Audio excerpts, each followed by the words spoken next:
place.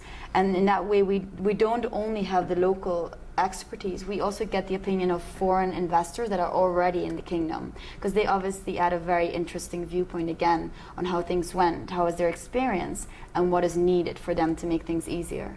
Okay, we're going to watch this report. I will be back, so stay with us.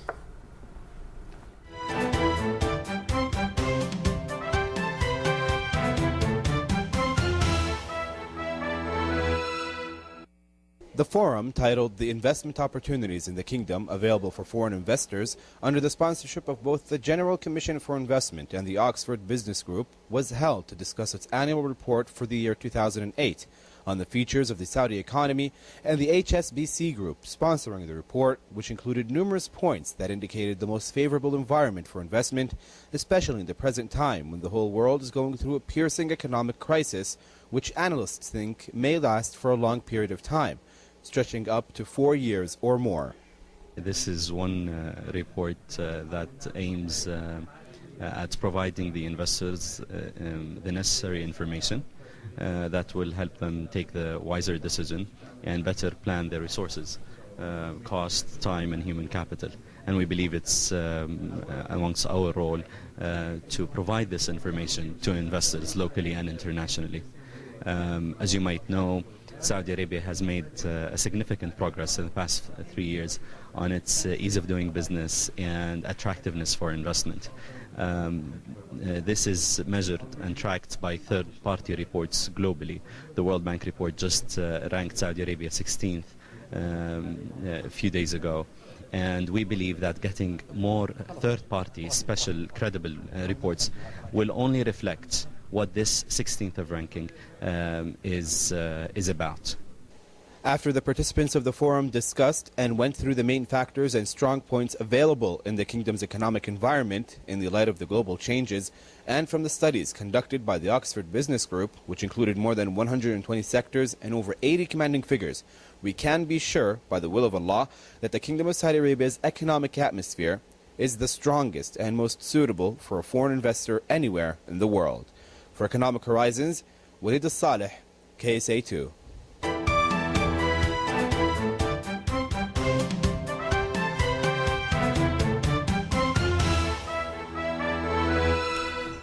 Welcome back. We have been discussing the latest report that deals with the investment environment in the Kingdom of Saudi Arabia. This report of 2008 just came out last week, and we just want to show you this report has been done by Oxford Business Group, and the report has been almost sought by about 91,000 subscribers. Just want to show you this report that focus on the business environment in the Kingdom of Saudi Arabia. Now let me ask you, Mr. Fernando, Mr. Gonzalez, I'm sorry. Okay. What obviously this report dealt with some of the challenges that face investment in the Kingdom of Saudi Arabia. In order for subscribers, let's say, to see some credibility in this report, they want to see also some negative points. Have you talked about them as well? Well, like in every single country, there's always challenges that need to be overcome, especially from a business environment. The Oxford Business Group, of course, has taken into consideration some of the challenges that some of the investors address.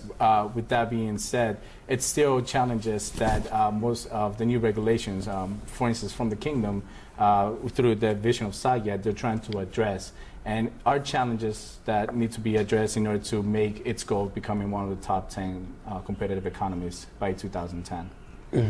Now, there have been many, let's say, a drastic change in the economy lately, just a month ago. Will that make you maybe expedite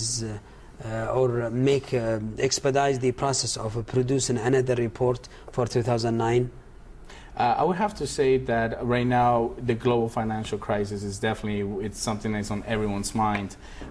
It definitely creates a lot of uncertainty in the market, and with uncertainty, unfortunately, fear comes with that. One of the things that handles the uncertainty is the information. that can be addressed and to provide to different stakeholders, especially people who are looking to invest in the Kingdom of Saudi Arabia. With that being said, the report for Saudi Arabia, this is what the information we provide. It's a long-term economic trends that are to address what our business opportunities lie for the future. I mean, we have to face it. At the end of the day, there's still going to be a demand for most of petrochemicals, of oil within the local market. There's going to be need for education, for health. So these are still growing sectors of the economy that are not going to be hindered by what's happening from a global perspective. Yeah, but there is a demand. You'd buy a barrel of oil for $145 or for $50. There is a difference here. Of course. And you have to base your finding on this. Of course. I mean, when you look at the oil and Saudi Arabia go hand in hand. When you look at the government amount of revenues that they receive from the oil sector, it equates to 90%. 88% of the total exports of the kingdom come from oil-related services, and 50% of the GDP is contributed by the oil sector. So it is a strong fundamental component of the local Saudi Arabian economy. But it's also the strive of the local authorities, especially with under the leadership of Sagia, to diversify the economy. And this is looking at the non-oil revenue sectors, which actually it's now contributing to almost 46% of the total GDP of the kingdom. So with that being said, of course, the kingdom has received substantial revenues from the increases of the prices of oil in the past year. And with this surplus, they have utilized it to, reduce some of this national debt, increase expenditures in infrastructure, for instance, and of course, acquiring of different assets, both locally and internationally. But with it being long said, the budget of the kingdom is being addressed at about a $50 to $55 per barrel oil. So in that essence, it's not directly affected in the short term. Okay. Now, there have been many developments within the investment environment in the Kingdom of Saudi Arabia, with the establishment, of course, of Sagia, where we have seen improvement of the business environment or investment environment in the Kingdom of Saudi Arabia. Saudi Arabia came a long way in the international ranking. Yes. Have you talked about this in your report? Of course, it's addressed in the report how the kingdom has taken very intense and drastic measurements to improve its competitiveness. We've seen it come long ways. In that last year was ranked number 24. This year is ranked number 16 as the most competitive. 16. 16. Exactly. Most competitive economy in the world. Mm-hmm. Of course, the vision is to put in the top 10.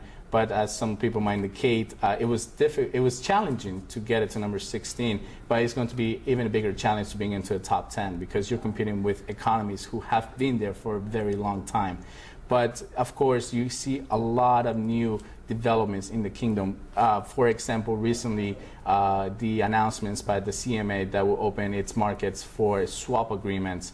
It has attracted a lot of international attention to the Kingdom of Saudi Arabia because it allows actually investors to invest in the kingdom, and this is something that people are keen to be more involved, and therefore it gives us opportunities for people to participate more in the booming sectors of the kingdom. Okay. Mr. Hajjaj, in your opinion, how you think the economic reforms within the Saudi Arabia in particular and the GCC countries, including, let's say, the common market, including some other reforms, economic reforms that have been taken by the GCC leadership, and also in maybe in 2 years we're going to have the unification